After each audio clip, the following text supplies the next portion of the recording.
Professor Mex in Mexico. Okay. This is going to be pretty funny for some of you guys. Some of you people that are listening to this are not going to find this funny. Especially if it involves you.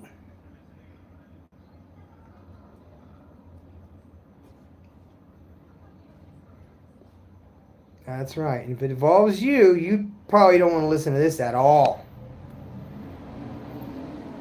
So here we go. All right, so let's talk about this for a minute because this is funny. It was about 2015.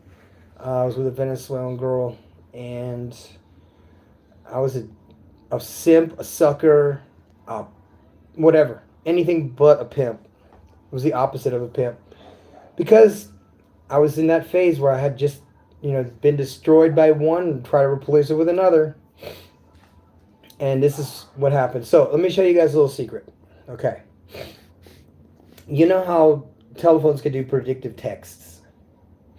Well, I had her phone with me. And what I did was a predictive text.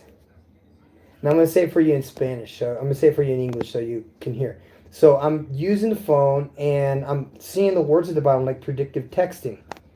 And I was like, And okay, not recent, but that year specifically, it was like a YouTube thing. It was like, hey, you want to see something fun? Go on your phone and hit the space bar, and then it'll give you predictive text, and it'll give you like a full-on AI conversation. So I used her phone, and I'm looking at the predictive texts, and it's saying,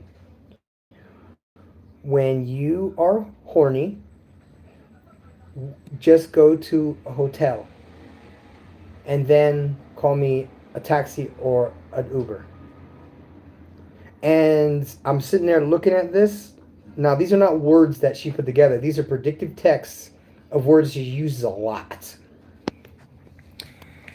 That's fucked up.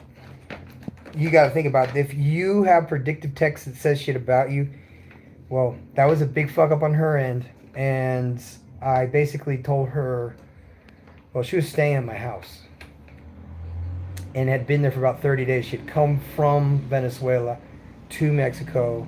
We were together for a couple of years prior to me coming to Mexico. And like a dumbass, I wanted to work it out with her. I had no idea what a sucker I had been. And that's why I tell people now, if you're going to say, oh, who hurt you or any of that shit, it's not a matter of who hurt me. It's the lack of respect that people have for you. That's why they cheat. And if they don't respect you, they are already out the door.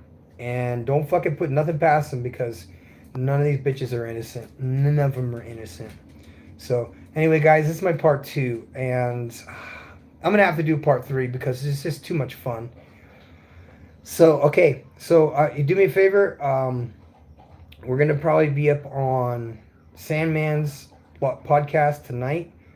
Or Dirty Folks. Whatever it is, the late night alumni should probably join in because we're going to be talking about all kinds of funny stuff.